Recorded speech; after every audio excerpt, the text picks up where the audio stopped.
BBA, BCA, BCom computer కోర్సులో 100% placement లభించే ఏకైక డిగ్రీ కాలేజ్ కూకట్పల్లిలోని I3 డిగ్రీ కాలేజ్ 8367215215. నమస్తే రమగారు. నమస్తే జయ. రమగారు, జీవితంలో ఒక్కసారైనా చూడాలి, ఈ గుడికి ఖచ్చితంగా వెళ్ళి రావాలి అని కొన్ని ఆలయాల గురించి చెప్తూ ఉంటారు. అలానే కొన్ని పురాతన ఆలయాలు కూడా చూడాలి అనిపిస్తూ ఉంటుంది, చూడాలి కూడా కదా. అలాంటివి ఏమన్నా ఉంటే అంటే మనకి కొంచెం అంటే మన దగ్గర 2 రాష్ట్రాల్లో కాకుండా కూడా చాలా ఆలయాలు ఉన్నాయి కదండి. అబ్బో, ఈ 2 రాష్ట్రాలే అనుకోవటానికి లేదు, 36,000 దేవాలయాలు ఉన్నాయట. చాలా కదా. వాటిలో కొన్ని గురించి మాట్లాడుకుందాం, అన్నీ చెప్పుకోలేకపోయినా. దేవాలయాలు అంటే జయ ఎప్పుడు కూడా భక్తితో ముడిపడి ఉంటుంది దేవాలయము అనగానే. దీంతో పాటుగా విలాస యాత్రలకి, విహారయాత్రకి, వినోదయాత్రకి, తీర్థయాత్ర యాత్రలు చూడు ఎన్ని ఉన్నాయి. విలాస యాత్రకి హనీమూన్ వెళ్ళినా గుళ్ళల్లోకి వెళ్తాం, ఏదో నాకు దేవాలయం ఉంటే అది చూసుకుని అక్కడి నుంచి మిగిలినవి ఏవో తోటలు దొడ్లు ఏమంటారు వాగులు వంకలు చూస్తారనుకో. వినోదయాత్ర పిల్లల్ని తీసుకెళ్తారు స్కూల్ వాళ్ళు, అన్ని చక్కగా వాళ్ళకి అవి ఇవి హిస్టారికల్ ప్లేసెస్ చూపిస్తూ, మాన్యుమెంట్స్ అవి చూపిస్తూ కూడా దేవాలయాలు చూపిస్తారు. అవునండి. అక్కడి నుంచి వినోదయాత్రలు మనమే ఫ్యామిలీ కాస్త 2 భార్య భర్త, 2 చిన్న పన్న పిల్లలు, లేదా కాస్త పిల్ల మేకతో కలిసి వెళ్తాం కదా.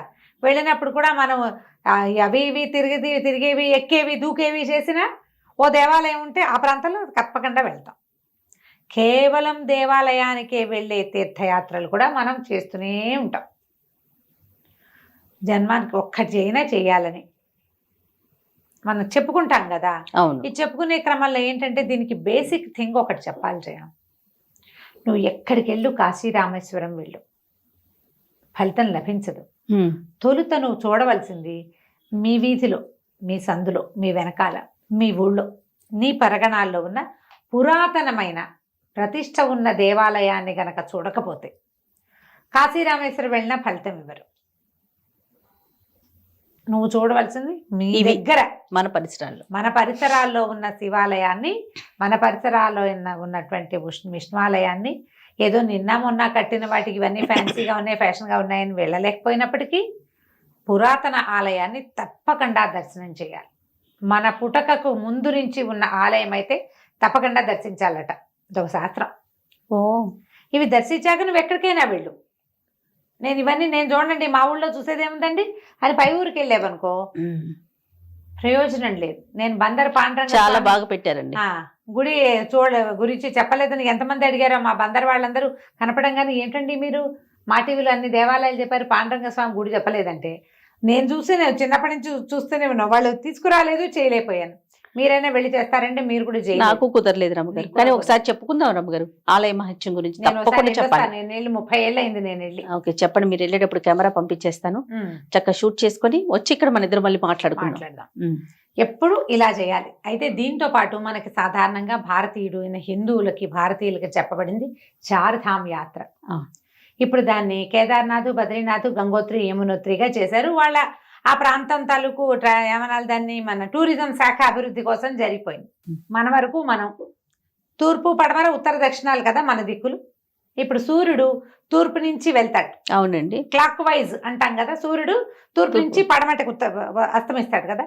ఆ మధ్యలో ఆయన ఎలా వెళ్తాడు, ఒకసారి దక్షిణ వైపుకి నడుస్తాడు, ఇంకో వైపుకి ఉత్తరం వైపుకి నడుస్తాడు. క్లాక్ వైజ్ లో వెళ్ళేటప్పుడు ఏం చేయాలి, గడియారం లాగా వెళ్ళాలంటే తూర్పు, దక్షిణము, పడమర, ఉత్తరం కదా. ఈ 4 ఏమిటి, మొదట పూరి చూడాలంటారు, తూర్పున ఉంది ఇది. తర్వాత దక్షిణాన ఉన్న రామేశ్వరం, తర్వాత పడమటన ఉన్నటువంటి ద్వారకానాథుడు. ద్వారక ఎక్కడుంది, ఇది గుజరాత్లో ఉంది. శ్రీకృష్ణ జన్మస్థానం కాదు, శ్రీకృష్ణుడు నివసించినది. ఆ తర్వాత ఆఖరిది మనకి ఉత్తరాన ఉన్నటువంటి, సంవత్సరానికి 6 నెలలు మాత్రమే తెరిచి ఉండేటువంటి బద్రీనాథ్. ఈ 4 తప్పకుండా భారతీయుడు చూడాలని మనకి ఒక శాసనంగా చెప్పబడింది. కుదిరితే కుదురుతుంది, లేకపోతే లేదు. దీంతో పాటు మనం ఏం చేస్తాము, అష్టాదశ శక్తి పీఠాలు చూడాలనుకుంటాం, 12 జ్యోతిర్లింగాలు చూడాలి. తర్వాత మనకి మన రాష్ట్రాల్లోనే ఉన్న పంచారామాలు చూడాలి. తర్వాత పంచమాధవ క్షేత్రాలు, బిందు మాధవుడు, కుంతి మాధవుడు, ఇట్లా మాధవ క్షేత్రాలు ఉన్నాయి. 5 ఇంద్రుడు ప్రతిష్ఠ చేశాడట, మాధవ క్షేత్రాలు చూడొచ్చు. ఆ తర్వాత మళ్ళీ మనకి ఇంకా ఇంకా ఉన్నాయి దాని పంచభూత లింగాలు, ఇవి చూడొచ్చు. దీంతో పాటుగా కథలన్నీ కంచికి చేరవలసిందే అని కంచి కామాక్షిని చూడాలి. జీవితంలో మాధుర్యం ఏమిటో తెలియాలంటే మధుర మీనాక్షిని చూడాలి. అయిందా? ఆర్పడై వీడని షణ్ముఖ క్షేత్రాలు 6, పళని, తిరుత్తణి, తిరుచెందూరు, అవి 6 క్షేత్రాలు, స్వామిమలై, ఇవి ఈ 6 క్షేత్రాలు చూడాలి. మన ప్రాంతంలో ఏవి ప్రసిద్ధిగా ఉన్నాయో ఆ క్షేత్రాలు చూడాలి. ఇవి కాకుండా మనకి ఇంకా ప్రత్యేకమైన బృహదీశ్వర ఆలయం తంజావూరులో ఉంది. ఇది పురాతనమైన క్షేత్రం కదా. ఇప్పుడు మన ప్రాంతంలో, మన హైదరాబాద్లో ఉన్నవాడు పెద్దమ్మ తల్లి గుడికి వెళ్ళవలసిందే, బెజవాడలో చుట్టుపక్కల ఉన్నవాడు దుర్గమ్మ తల్లి గుడికి వెళ్ళవలసిందే, గుజరాత్లో ఉండేవాడు అంబాజీ అనేది ఒక క్షేత్రం, అమ్మవారి ఏనుగు మీద ఉంటుంది లక్ష్మీదేవి, ఆ క్షేత్రం చూడాల్సిందే. నేను 2 సార్లు చూసాను, అందుకని చెప్తున్నాను అనమాట. ఓకే. మనం ఏ ప్రాంతం అయితే వైష్ణోదేవికి వెళ్తాము, తర్వాత మాన్సాదేవి టెంపుల్ చూస్తాము, హరిద్వారు, ఋషికేశము చూడాలనుకుంటాము. అయోధ్య, మధురామాయ, కాశీ, కాంచి, అవంతిక, పురి, ద్వారవతి చైవ సప్తైతే మోక్షక ద్వారకా అంటారు. ఇవి మోక్ష ద్వారాలు. అయోధ్య, మధుర, మాయ, కాశీ, కాంచి, అవంతిక, పురి, ద్వారవతి అంటే ఇప్పుడు చెప్పిన ద్వారక, ఈ 6 మోక్ష ద్వారాలు. రమ్మగారు, మాయ అంటే ఏంటంటే అదే క్షేత్రం? హరిద్వార్. అయోధ్య మనకి తెలుసు, రామ జన్మభూమి. అవును. మధుర ఏమో కృష్ణ జన్మభూమి. మధురై కాదు, మధుర. అవునండి, మధురాపురి కృష్ణ జన్మస్థానం. మాయ అంటే హరిద్వార్. హరిద్వార్ గంగా స్నానం చేయటం, హరిద్వార్లో అడుగు పెట్టడమే మోక్ష ద్వారం అట. మధురమయ, కాశీనగరం. కాంచి అంటే కాంచీపురం, కామాక్షమ. అవంతిక అంటే ఉజ్జయిని, మహాకాళుడి జన్మభూమి. ఈ మహాకాళ భూమి మళ్ళీ మనకి ఇది చూడు, ఇది మన శక్తిపీఠ, మన దీంట్లో ఉంటుంది, శివక్షేత్రాల్లో ఉంది కదా. అవును. 12 జ్యోతిర్లింగాల్లో ఉజ్జయిని కూడా ఉంది. తర్వాత కాశీ, కాంచి, అవంతిక, పురి, ద్వారవతి చైవ. ద్వారవతి అంటే ద్వారక, శ్రీకృష్ణుడు నడయాడిన చోటు, కృష్ణ జన్మస్థానము, కృష్ణుడు తిరిగిన చోటు, 2 కూడా వేరు మోక్ష ద్వారాలు, 2 వేరు. అది మధుర, ఇది ద్వారక. ఇవి చూడవలసినవి. సో ఇవి తప్పకుండా చూడాల్సిన ప్రదేశాలు. చిత్రంగా సౌత్ ఇండియాలో కేవలం కాంచి మాత్రమే ఉంది, మిగిలినవన్నీ మనకి దక్షిణ భారతదేశంలో లేవు. అట్లా దేశం అంతా ఉన్నాయి. అవును, హిమాలయాల దాకా వెళ్ళిపోతాం. అవును. ఏవి కుదిరితే అవి పంచారామాలు అని పెట్టుకుని అవి పూర్తి చేయటం. ఈ 5 అయిన తర్వాత అప్పుడు ఇంకొకటి. ఇవి కాకుండా మళ్ళీ మనకి ఇంకా చూడు, మన గ్రామ దేవతలు. ఇప్పుడు మీరు ఊరు వెళ్తారు. అవునమ్మా, వీరమ్మ తల్లి వెళ్తారు. తర్వాత ఇంకా ఉన్నారు, అంకమ్మ తల్లి, ఊరు అంకమ్మ, ఆవిడ కూడా చాలా ఫేమస్.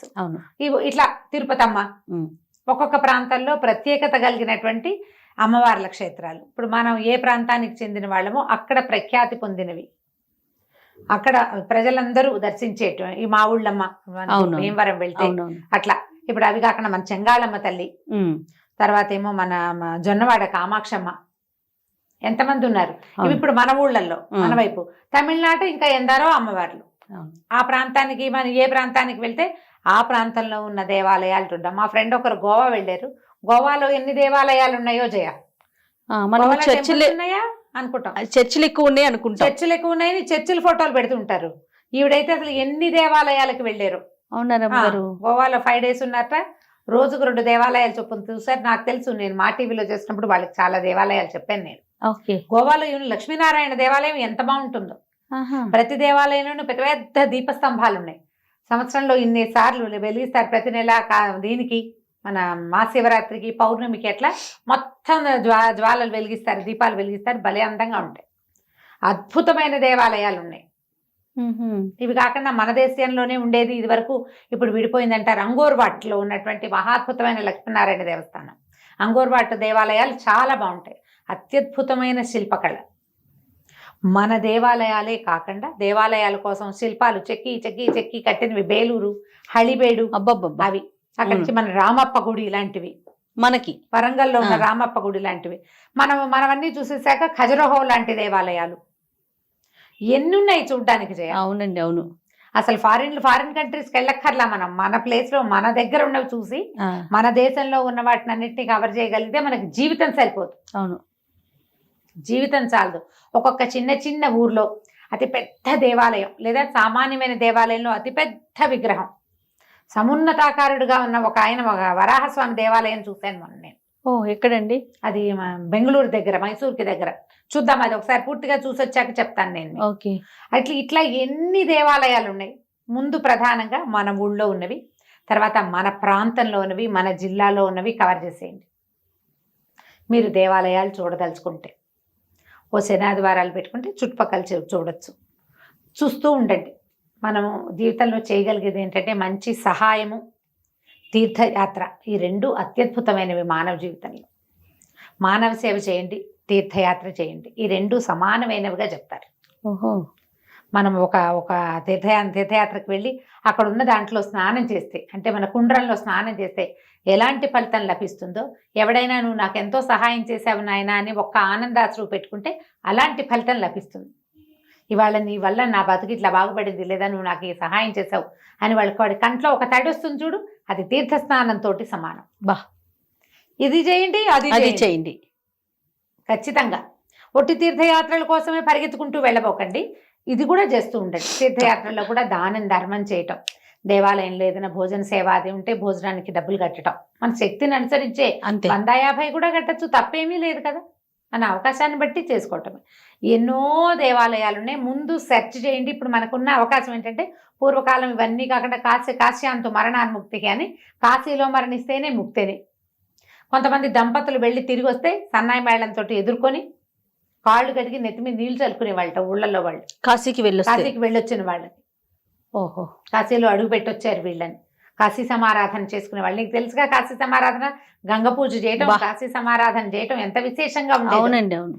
ఎందుకంటే అది కష్టసాధ్యం. ఇప్పుడేముంది, 2 టికెట్లు ఓ 15,000 పెట్టుకుంటే మనిషికి వెళ్ళిపోతాం, వెళ్ళొచ్చేస్తాం శుభ్రంగా కదా. మనకు అంత అవకాశం ఉన్నప్పుడు చూడొచ్చు కదా. చూసి చక్కగా క్షేత్ర ప్రాశస్త్యాన్ని తెలుసుకోండి, ఆ క్షేత్రంలో తిరగండి, భగవంతుడు ఇక్కడ నడుస్తాడని గ్రహించండి, ఆ ఫీల్ తోటి ఉండండి. ఎంతో అద్భుతంగా ఉంటుంది. భారతీయులకి అసలు ప్రధానమైనది తీర్థయాత్రే చెప్పబడింది. మనం కార్తీక పురాణం చెప్పుకుంటామా? అవునండి. మాఘ పురాణం చెప్తామా? ప్రతి దాంట్లోనూ యాత్రకి వెళ్ళిందే చెప్తారు కదా. అవునవును. ఇక ఇప్పుడు నైమిషారణ్యానికి వెళ్ళే వాళ్ళు కూడా కనిపిస్తున్నారు. ఏదైనా చూడాలి. అంతెందుకు రమ్మగారు, కాశీ మజిలీ మొత్తం కూడా యాత్రలతోనే కదా. వీళ్ళు అక్కడికి వెళ్ళారు, ఇక్కడికి వెళ్ళారు, అక్కడికి వెళ్ళారు, అదే ఉంటుంది. ఎక్కడికైనా వెళ్ళటం అనేది చాలా ముఖ్యం. దేవాలయ దర్శనం అందులో ప్రధానమైన భాగంగా ఉంచుకోండి. మీరు ఎక్కడికి వెళ్ళినా, సరదాగా తిరగడానికి వెళ్ళినా ఆ ప్రాంతంలో బాగుంటే ఆ దేవాలయానికి వెళ్ళండి తప్పకుండా. నేను చెప్పా కదా, మేము చిక్కమగళూరు వెళ్ళాం. మేము వెళ్ళింది చిక్కమగళూరులో కాఫీ ఎస్టేట్స్ అవి చూడడానికి, ఆ కొండెక్కడానికి, అందుకే వెళ్ళాం. తీరా అక్కడికి వెళ్ళాక మాకు తెలిసింది 1400 సంవత్సరాల నాటి పురాతన దేవాలయం ఉందని. రాముల వారి గుడికి పరిగెత్తుకుంటూ పోయాం. అక్కడ ఎంత బాగున్నాడో అక్కడ రాముడు, ఎంత అద్భుతమైన విగ్రహాలు, చాలా అద్భుతమైన కథ. మరి అలాంటి అనుభూతి వస్తుంది కదా. ప్రయత్నం చేయండి. ఎక్కడికి కుదిరితే అక్కడికి దేవాలయ దర్శనానికి వెళ్ళండి. నేను అసలు మొన్న హైదరాబాద్లోనే ఉన్నాయి, ఎప్పుడు చూడలేదు జయ.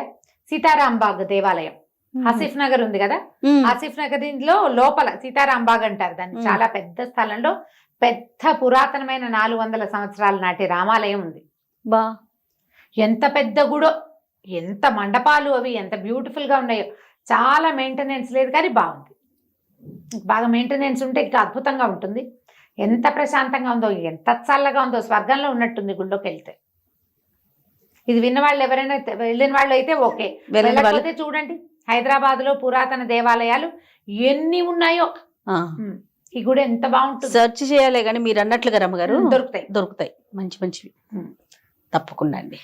నమస్తే రమ్మగారు. నమస్తే జయ.